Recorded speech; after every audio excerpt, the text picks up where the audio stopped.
How many books have you read so far this year? I think a lot of you would say one or maybe two.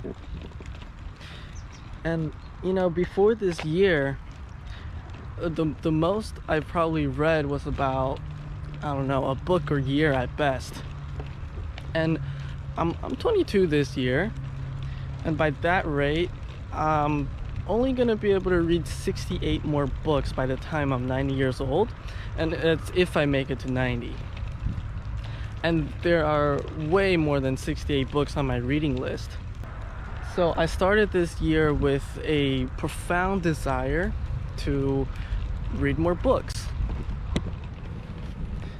The first book I picked up was The Happiness Hypothesis by Jonathan Haidt, where I learned to find happiness from within. It was a book recommended by Dr. Jordan B. Peterson during one of his lectures, and it had been sitting in my Amazon cart for a little over a year.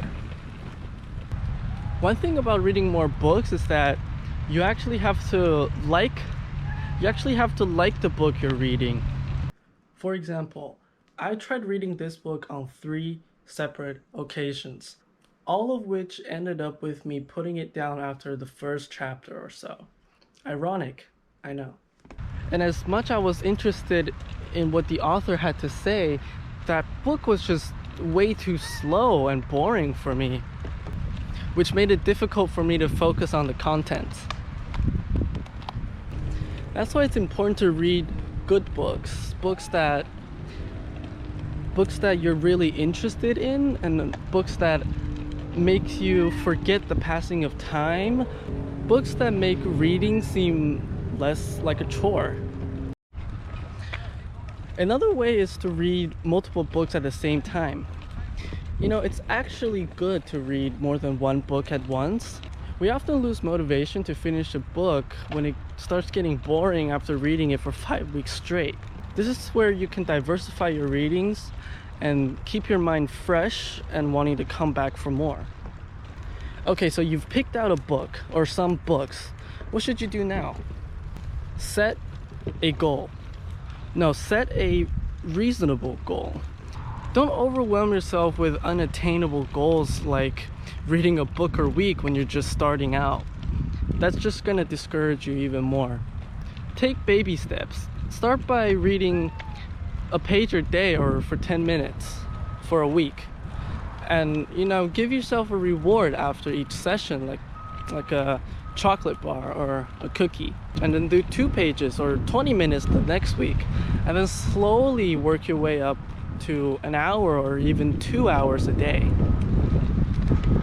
What you're doing here is building a habit, and there's a great book called The Power of Habits by Charles Duhigg. I'll probably do a video on that in the future. Now that you have a goal, it's time to start working to achieve that goal. One of the most helpful tips I've learned is to read with my finger. We're often told that it's bad to read with our finger and we should never do it, but it actually helps speed up our pace while still knowing what the hell we're reading.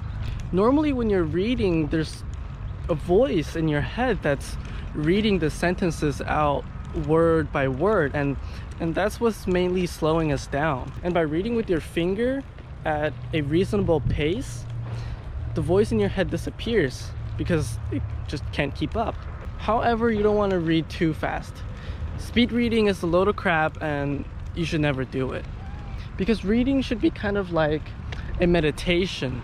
It only works when you slow down enough to experience it, to get to that quiet place inside your head that's reflecting. You have to hear the sounds, smell the scent, feel the environment, immerse yourself in that book. And by building a habit out of it, you'll find that reading is actually a lot of fun, and you'll start reading more books before you know it.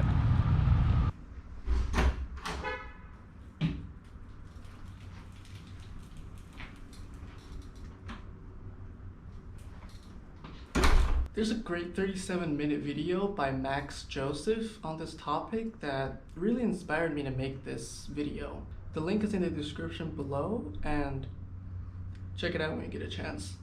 that's it for now. I'll see you guys next time.